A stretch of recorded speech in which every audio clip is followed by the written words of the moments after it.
They celebrated his return, but no one noticed what he had become. When Major Charles Rain steps back into civilian life after enduring years in a North Vietnamese prison, he's welcomed with flags, medals, and shallow handshakes. But behind that forced patriotism hides a disturbing reality. Rain isn't whole. The war didn't end for him, it just changed locations. And Rolling Thunder isn't your standard action flick. It's a pressure cooker of grief, numbness, and violent ritual masquerading as justice. Directed by John Flynn, with a script originally penned by Paul Schrader and later revised by Haywood Gould, this 1977 film dives into the psychological wreckage left behind by war. It's a revenge tale, yes, but one stripped of Hollywood gloss. The violence is cold, the silence is deafening, and every movement feels like a man going through the motions of survival. When it first premiered, the studio didn't quite know what to do with it. The film felt too dark, too slow-burning, too personal. It was trimmed, censored, and quietly released. But over the years, Rolling Thunder found its audience one viewer at a time. Quentin Tarantino would go on to call it one of the greatest action films of all time and name a company after it. But for all the praise, the movie still hides secrets, abandoned footage, rewritten scenes, and emotional truths that slipped under the radar. This is a film forged in trauma, and the 20 facts behind its creation are every bit as strange, unsettling, and unforgettable as the film itself. These are 20 weird facts you didn't know about Rolling Thunder. Fact 1. The ending that was removed without warning. Before audiences ever saw Rolling Thunder, its original final scene had already vanished. In the earliest cut, Major Rain doesn't walk out of the brothel in stoic triumph. He sits motionless, surrounded by death, as the camera lingers in uncomfortable silence. It wasn't the ending the studio wanted. Executives at 20th Century Fox believed the film needed a cleaner resolution, a moment of action, a sense of closure. They found the original ending too ambiguous, too bleak, and perhaps most dangerously, too honest. So it was changed. The final edit cut out those long, quiet shots and reshaped the conclusion into something more digestible. The audience still got blood and revenge, but none of the emotional fallout. Haywood Gould later described the lost ending as the one scene that told the truth, that after all the killing, there's nothing left to feel. And that's exactly what terrified the studio. That version of the ending has never surfaced, not on home video, not in archives, not in director's cuts. It's as if it was never meant to be remembered. But those who knew it existed say it would have turned a brutal revenge film into something even more disturbing, a quiet eulogy for a man already gone. Fact 2. Tommy Lee Jones rewrote one line that changed everything. There's a moment late in the film when Major Rain turns to his war buddy and asks, "You ready?" The answer, from Tommy Lee Jones, is bone dry. "I've been ready since I got back." That chilling line was never in the script. Originally, Johnny's response was longer, more emotional, more explanatory. But Jones felt it rang false. He believed the character, like Rain, wouldn't talk about feelings. He wouldn't philosophize. He'd just act. So Jones suggested the change on set. Flynn agreed. They ran with it. And in doing so, they created one of the film's most unforgettable moments. It's not loud. It's not dramatic. But it lands like a gut punch, delivered with the weight of years spent trying to feel nothing. The line isn't just memorable, it's perfect. Because in a film about emotional detachment, Jones delivers a response so numb it says everything. Fact 3. Schrader disowned the script, but it never left him. Paul Schrader has written some of the darkest, most tortured characters in cinema. But before Taxi Driver or American Gigolo, there was Rolling Thunder, a screenplay so personal, he walked away from it. Originally, Schrader intended the story to be a bleak meditation on violence, guilt, and ritual. Major Rain wasn't just a man seeking revenge, he was a figure going through a process of spiritual disintegration. But before filming began, the studio hired Haywood Gould to revise the script, adding structure and softening its existential edge. Schrader wasn't happy. He distanced himself from the project, publicly. But even after he disowned it, the themes from Rolling Thunder followed him. He would later reuse many of its emotional motifs, loneliness, suppressed rage, self-destruction in his later work. In some ways, Rolling Thunder became the skeleton key to his filmography, a prototype of the broken men he'd returned to again and again. So while Schrader may have walked away from the credits, he never really left the film behind. Fact 4. The hook was modeled after a real soldier's prosthetic. One of the film's most jarring visual elements, Major Rain's sharpened metal hook, isn't just cinematic symbolism, it was rooted in reality. Paul Schrader reportedly drew inspiration from an article he read about a Vietnam veteran who returned home with a primitive prosthetic arm. The man, rather than opting for a natural-looking replacement, wore a steel hook deliberately rough, unpolished, and impossible to ignore. For Schrader, it represented something deeper than injury.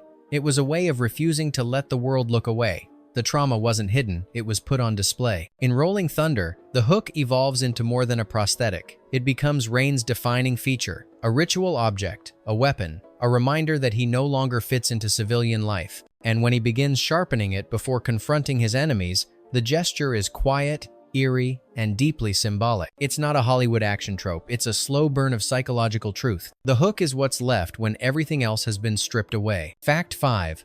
The final shootout was inspired by a murky local legend. The brutal climax of Rolling Thunder, a methodical shootout in a brothel, has a strange origin. It wasn't pulled from another revenge film. It came from a rumor. John Flynn once shared that he had heard of a real incident involving two veterans in Texas who took the law into their own hands after failing to get help through official channels. They walked into a bar linked to criminal activity and started shooting. The story was never confirmed. No charges were filed. It existed more as a whispered cautionary tale than a documented event. Flynn and Schrader didn't recreate the scenario beat for beat, but they borrowed the spirit, the sense that these men didn't snap. They calculated. They returned to violence because it was the only language the world had ever let them speak. That quiet certainty saturates the final scene. It's not reckless, it's ritual, and it may have mirrored something real just beneath the surface. Fact 6. The garbage disposal scene nearly earned an X rating. The most infamous moment in Rolling Thunder happens in Rain's own kitchen. It's not a shootout. It's not a battle cry. It's the slow, horrifying image of his hand being shoved into a garbage disposal. The scene is quiet, clinical. There's no music, no cuts, just the mechanical drone of the appliance and the look in Devane's eyes. When the film was submitted to the MPAA, the response was immediate. They considered the scene too intense, not because of blood, but because of realism. The emotional tone was too raw, too disturbing. The pain wasn't theatrical, it was personal. Fox was told to make cuts or receive an X rating. Director John Flynn resisted, but eventually agreed to trim just enough frames to satisfy the censors. Even with those edits, the scene remains hard to watch. It's not just a moment of brutality, it's the exact point where the film stops being a revenge story and becomes something else entirely. Fact 7. Tarantino tried to bring it back from obscurity. To Quentin Tarantino, Rolling Thunder wasn't just a great film, it was a cornerstone. He didn't just recommend it to friends, he built an entire company around it. In the 1,990 seconds, when Tarantino launched his distribution label Rolling Thunder Pictures, the name was no accident. He credited the film with shaping his approach to tension, violence, and character. He called it one of the greatest action movies ever made. But admiration wasn't enough. Tarantino wanted to re-release the film in theaters. He hoped to restore it, remaster it, and bring attention to the parts of it that had been buried, especially the original ending. Despite his influence in the industry, he hit a wall. Rights were tangled. Studio interest was minimal. The original elements, if they still existed, were locked away or forgotten. His dream of a full revival never happened. Still, its fingerprints are everywhere in his work. The silences before violence, the cold, calculated pacing, characters who act more than speak. He couldn't bring it back, but he made sure it would never be forgotten. Fact 8. Devane only got the role after everyone else said no. Today, William Devane is synonymous with Major Charles Rain, detached, measured, deadly.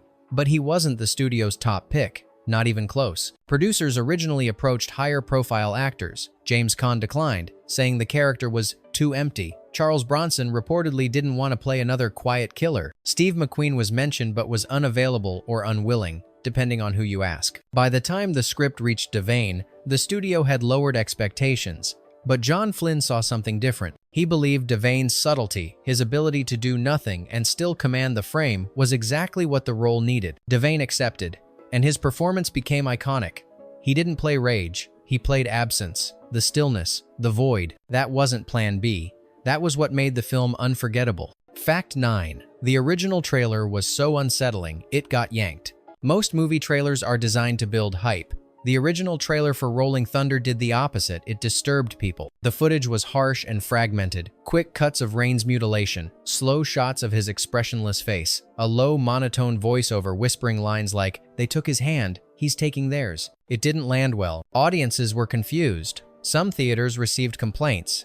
At least one regional manager refused to show it, calling it disturbing and misleading. Fox reacted fast. The trailer was quietly pulled from circulation and replaced with a more action-focused version. The original trailer was never released commercially. Only a few grainy bootleg copies survive, shared among collectors.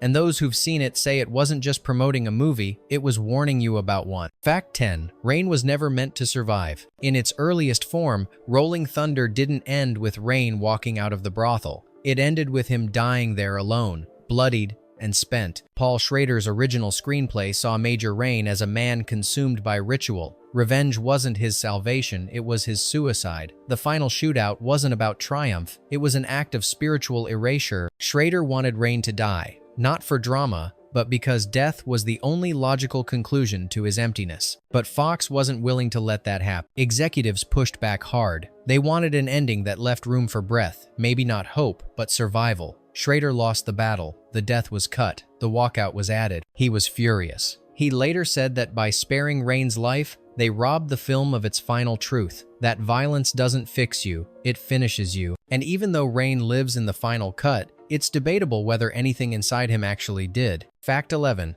Police saw the film as a dangerous blueprint. When Rolling Thunder premiered, it stirred more than critical conversation.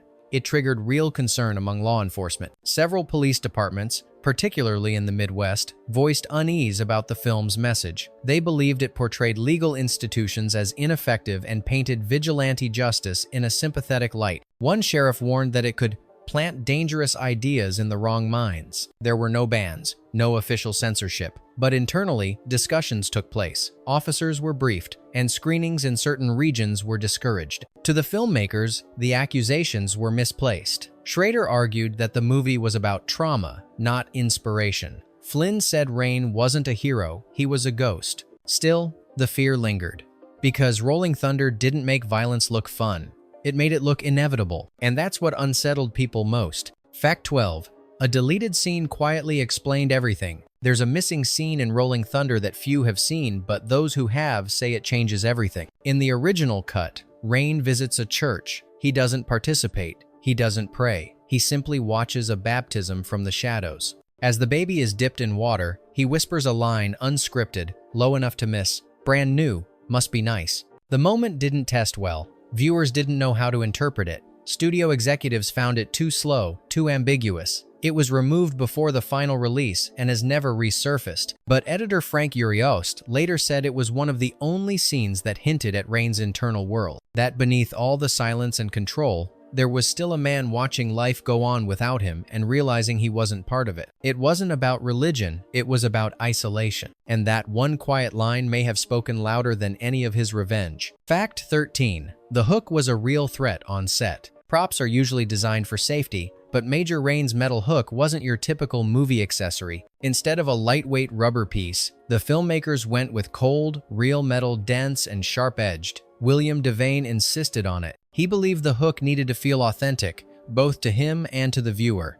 Its weight, he claimed, affected how he moved, how he carried himself, how Rain existed in the world. But that realism came at a cost. During one rehearsal, Devane accidentally swung the hook too wide, striking a fellow actor in the shoulder. No serious injury occurred, but the moment shook the crew. It was a reminder that even fiction can cut too close. From then on, a softer replica was used for fast action scenes. But for the close-ups, the ones that lingered, Devane always went back to the original. Because for Rain, pain wasn't just something to relive, it was something to wear. Fact 14. The film lost a crew member over one scene. The home invasion sequence, where Rain is tortured and maimed, was always meant to be uncomfortable. But for one member of the crew, it went beyond storytelling. An assistant director left the production after that scene was blocked and rehearsed. He reportedly told colleagues that the depiction was too intimate, too real, not because of what it showed, but because of how it showed it slow, methodical, and without cinematic flair. Director John Flynn refused to sanitize it. He believed the scene was the film's emotional rupture point. To soften it would be to betray everything that followed. The crew adjusted. The scene stayed. Flynn later said that the goal wasn't to horrify it, was to hollow out the audience. "I wanted them to feel what it means when someone's humanity is taken, inch by inch." One man walked away. The rest stayed to finish what they started. Fact 15. A class screening turned into an unexpected confession. In the early 80 seconds, Rolling Thunder was screened during a college seminar on trauma and post-war identity. It wasn't the original plan the professor had intended to show a documentary, but opted for the film when the reel didn't arrive. He didn't expect what happened next. The room went quiet. One student left. Another veteran sat motionless for nearly an hour after the credits rolled. When asked why, he replied, "That's the closest thing I've seen to what it feels like." The professor began using the film in future sessions not as instruction, but as catalyst. It didn't offer answers. It offered recognition. It wasn't scientifically precise, but it was emotionally surgical. Some films explain things. Rolling Thunder doesn't. It mirrors them. And for those who've lived through that kind of silence, it says more than clinical language ever could. Fact 16. The final location was never meant for this genre. The brothel where Rolling Thunder ends in a hail of bullets wasn't built for a revenge thriller. In fact, it was left over from a completely different world, a western. Originally constructed as a saloon set for a low-budget cowboy film, the location sat abandoned until the Rolling Thunder crew discovered it during a scouting trip. The bones were perfect. Worn wood, tight hallways, and a sense of decay. Instead of building something new, they adapted it. They swapped out rustic furniture for cheap lamps and sleazy curtains. The result was uncanny. You could still feel the Western DNA underneath the veneer of 1,970-second sleaze. Flynn appreciated the irony. The location once meant for shootouts under the desert sun now hosted a quieter, more clinical violence. Guns were still drawn, but the motives were different. The codes of the Old West had evolved into the quiet desperation of modern veterans. And if you pause certain scenes, you might still catch glimpses of the past behind the plywood. Fact 17. The score came from someone who'd never scored like this. Barry Dvorak wasn't a typical pick for a film like Rolling Thunder. Known more for soft rock and TV themes, he didn't have a background in scoring bleak, psychological thrillers. That's exactly why he was hired. John Flynn didn't want a traditional soundtrack. He didn't want music that guided emotion. He wanted something colder, something that refused to comfort. Dvorak's approach was minimalist. The score consists of low hums, broken piano phrases, and long stretches of near silence. It doesn't build to anything. It hovers. It waits.